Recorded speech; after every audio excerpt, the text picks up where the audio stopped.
Assalamualaikum warahmatullahi wabarakatuh. Alhamdulillah, Bapak Ibu, kita bisa berjumpa kembali di bulan Ramadan. Khususnya malam hari ini kita sudah menuntaskan puasa, sholat tarawih dan lain-lain sampai pada hari yang pinten? Berarti bodone kurang berang gini. Oh, eling-eling badane. Nggih, mboten napa-napa. Malam ini saya akan menyampaikan sedikit tentang makna yang terkandung di dalam surat yang di dalam Al-Qur'an. Surat ini sangat viral. Surat apa, Pak? Ya, tapi ada yang viral lagi selain Al-Baqarah. Di Quran urutannya surat nomor ke-36. Yasin, bentar, benar Pak. Yang benar boleh pulang. Mengapa saya katakan surat viral? Karena banyak orang mengenal surat ini. Surat ini sering dibawakan ketika yasinan, namanya saja yasinan, Baqarah-Baqarahan. Tahlilan sering dibacakan surat Yasin. Tidak cuma orang beragama Islam, orang Kristen pun mengenal Yasin. Ngin kula Bapak Ibu nek wonten tahlilan sing Kristen do melu, pendeta yo melu. Kok ngerti ajajar kula? Tamatke yo nggawa Yasin, lambene tak delok umas-umis yo maca tenan latine. Ya apa-apa, yang jelas itu menunjukkan betapa viralnya surat Yasin. Nek karepku jane ora satu kok beda agama. Tapi nek diundang ora teko ora penak to. Berarti sing salah sing ngundang niku. Nah, Bapak Ibu, surat Yasin ini banyak diyakini memiliki keutamaan. Apalagi ketika dibaca malam Jumat. Orang-orang tua kita dulu punya keyakinan kalau pada malam Jumat roh orang yang sudah meninggal di keluarga kita akan kembali ke rumah, melihat sanak saudaranya, sedulure, wong tuane apa anake, dan kira-kira ketika arwah itu datang, warga keluarganya membaca Al-Quran, terutama surat Yasin, esok kembalinya kita menghadap Allah dengan wajah berseri-seri riang gembira.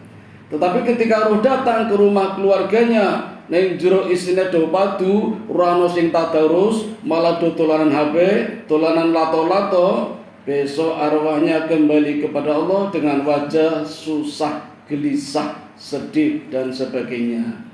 Maka sebenarnya tidak cuma hari Jumat saja, dalam kesetiap hariannya membaca Yasin akan banyak mendatangkan fadilah. Nah, apa sih makna surat Yasin? Surat Yasin Bapak Ibu diawali dengan kalimat fawatihus suwar yang sangat menarik. Yasin. Ada juga yang membaca Yasa. Apa artinya? Ulama sepakat mengatakan yang tahu persis artinya hanyalah Allah Subhanahu wa ta'ala. Namun demikian banyak ulama tafsir yang mencoba mengemukakan pendapatnya. Di antaranya Yasa itu artinya panggilan. Kalau diplesetkan ya sayang, seperti itu. Ini plesetannya.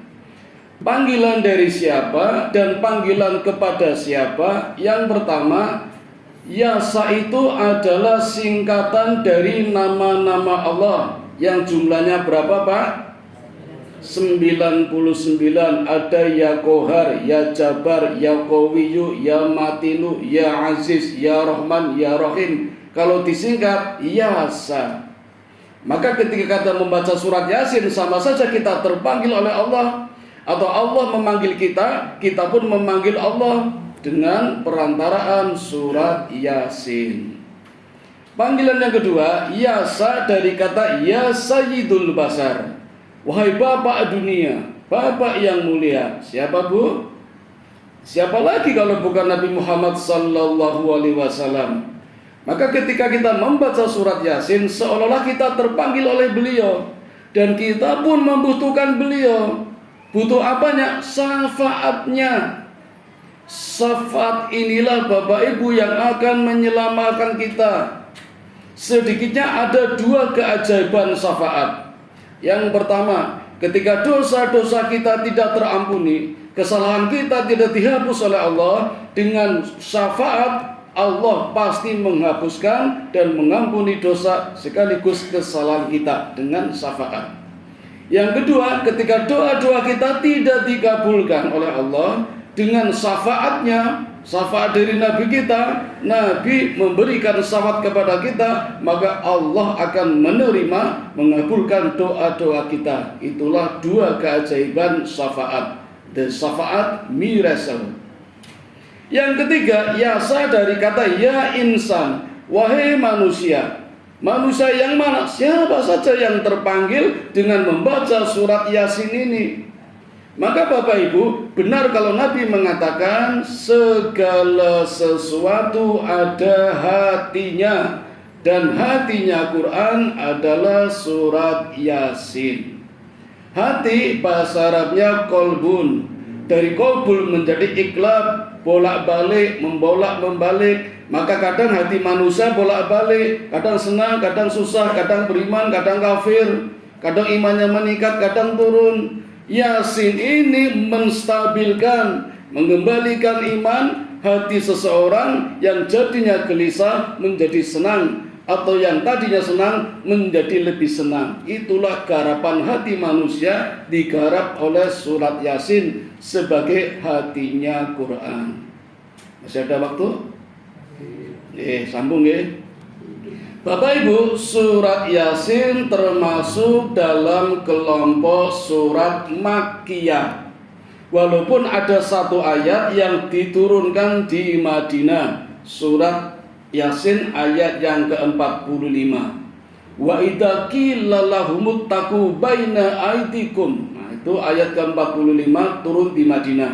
Tapi surat Yasin termasuk surat Makkiyah. Apalagi ada 5 ayat yang turun pada saat Nabi melakukan prosesi hijrah. Hari-hari terakhir di Mekah, hendak hijrah ke Madinah, turun 5 ayat. Ayat 8 sampai ayat yang ke-12. Saya bacakan sepintas, misalnya dari ayat yang ke-8. A'udzubillahi minasyaitonirrajim. Inna ja'alna fi a'naqihim aghlalan fahiya ilal adqani fahum mukmahun.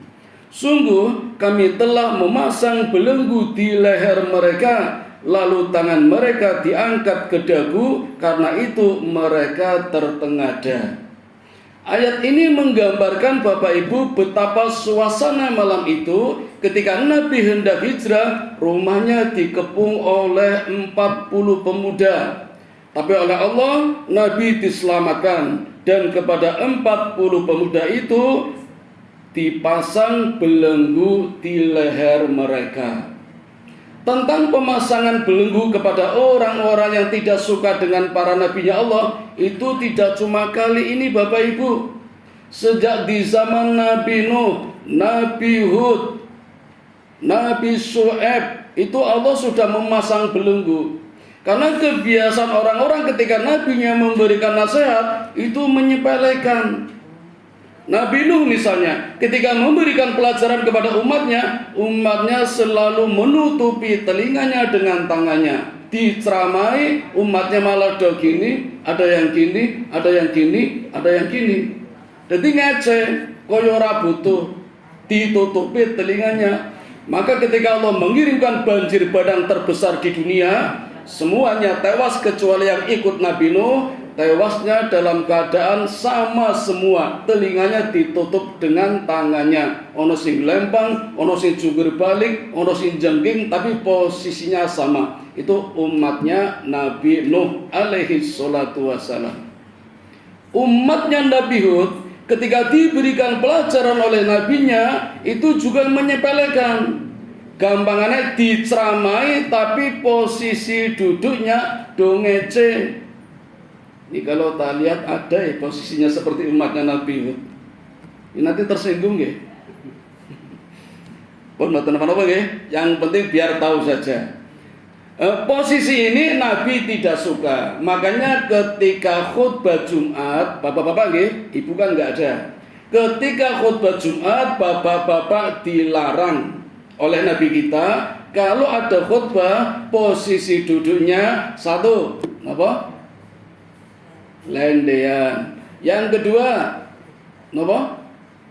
Selonjor. Yang ketiga, punggungnya disonggo nganggo tangane. Kalau tak merem, enggak ada merem, ora penak. Tapi khutbah Jumat nggih. Khutbah Jumat ini kan traweh. Ora apa-apa mboten apa-apa, ora tersinggung. Kula mboten tersinggung, ikhlas. Pas Jumatan mawon sampun dipraktekan. Nabi Hud tidak suka, Allah pun tidak suka. Santai mawon mboten apa-apa. Nggih. Terus karo apa kula tak mulih kok. Kemudian itu berarti tadi dipasangi belenggu tapi di depan leher. Jadi kan ngaten toh karo selonjor. Nah, dipasang belenggu di lehernya. Kemudian ada lagi umatnya Nabi Syuaib.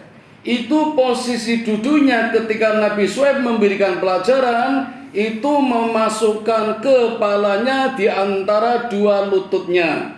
Lututnya ditekuk, dipeluk oleh kedua tangannya. Kiye gambar kiye. Ini paham ya? Paham.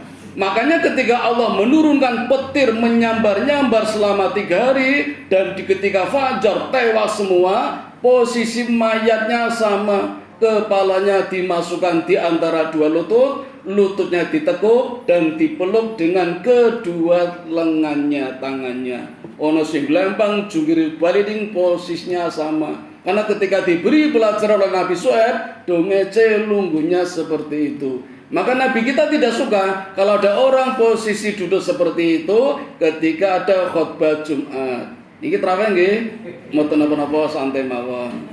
Nah, itu Allah pun memasang belenggu tapi di belakang leher. Nah, di ayat ini, ayat ke-8 surat Yasin, Allah juga memasang belenggu tapi di depan leher, kemudian tangan mereka diangkat ke dagu. Dadi ngaten Bapak Ibu. Ini difoto boten iki? Ora difoto iki. Nah, 40 pemuda enggak ada yang lihat Nabi lewat di depannya. Dikuatkan ayat 9, wa ja'alna min baini aydihim saddan wa min khalfihim saddan fa aghshaynahum fahum la yubsirun. Dan kami jadikan di hadapan mereka sekat, ada tembok, dan di belakang mereka juga ada tembok hingga mereka tidak dapat melihat. Turu kabeh wong 40 padahal sudah siap membawa pedang akan membunuh Nabi Muhammad ya. Saya dulu pernah ngamalkan ayat ini, Pak. 3 kali naik bis kota mboten bayar. Kalau maca ayat ini 9 wa ja'ala min baini aydihim. Wah, kondektor kenat nagih ora weruh orang bayar. Tapi yang keempat kalinya gagal. Baru naik urung mau ditagih, ayo bayar. Waduh, kalah cepet. Saniki kapok, Bu. Mboten langsung nggih menggunakan ayat untuk kayak gitu enggak boleh. Dulu kan terpaksa karena anak kos. Ora dikirimi wasel lah, saniki enggak boleh trimo mlaku. Pun ayat 9. Ayat 10, dan sama saja bagi mereka apakah engkau memberi peringatan kepada mereka atau tidak, sama saja. Ini hiburan dari Allah untuk Nabi Muhammad sallallahu alaihi wasallam mengatakan, ya Muhammad udahlah ngurusi yang beriman saja. Mereka orang kafir diberi atau tidak, sama saja percuma. Urusi saja yang mau hijrah. Nah, ayat 11-nya, bagi orang yang mau hijrah Allah memberikan kabar gembira 2. 1, diberikan ampunan. Yang kedua, pahala yang mulia. Bagaimana dengan kita yang tidak ikut hijrahnya Rasul? Bapak Ibu, kalau kita hijrah walaupun tidak seperti Rasul, hijrah batin nggih, tetap berdakwah dengan sabar, hidup menjadi lebih baik, lebih bersih, lebih pandai, lebih cerdas, lebih alim, itu namanya hijrah. Maka Allah akan memberikan 2 hadiah. Yang pertama berupa ampunan, yang kedua pahala yang mulia. Di ayat lain nggak ada kata mulia, memberikan pahala cuma itu. Apa bedanya? Kalau nggak ada kata mulia, cuma pahala, itu artinya Allah langsung bayar cash di dunia. Tambah kaya, motor tambah, rumah tambah, tanah tambah, gaji tambah, jabatan naik, anak tambah. Itu cash Allah bayar di dunia, namanya pahala. Sedangkan pahala yang mulia Allah berikan di akhirat. Hisabnya lancar, dikeluarkan dari siksa api neraka, dilapangkan kuburannya, padang mahsyarnya tidak kepanasan, dan masuk surga. Itu pahala yang mulia. Amin ya rabbal alamin. Nah, ayat yang ke-12 itu teka-teki Al-Quran. Memang Allah memberikan kesempatan kepada kita untuk mencari jawaban. Karena Allah berharap kepada kita, kepada hambanya, agar menjadi hamba-hamba yang cerdas. Dan diharapkan dari teka-teki ini akan muncul ahli-ahli sejarah baru yang mampu menggali potensi kebenaran Al-Quran untuk disampaikan hingga mendapat kemujizan daripada Al-Quran. Ini ayat yang ke-12. 5 ayat yang turun ketika Nabi melakukan prosesi hijrah. Sudah 16 menit langsung napa sampun? Sampun nggih? Menjang malih menawi wonten wadal kados wonten akan kami sampaikan kelanjutannya nggih. Ayat 13 sampai 21 tentang Ashabul Qaryah. Satu negeri yang dibinasakan oleh Allah. Ada apa? Ikuti saja tanggal mainnya. Mari kita tutup dengan doa kifaratul majlis. Subhanakallahumma wa bihamdika asyhadu an la ilaha illa anta astaghfiruka wa atubu ilaik. Assalamualaikum warahmatullahi wabarakatuh.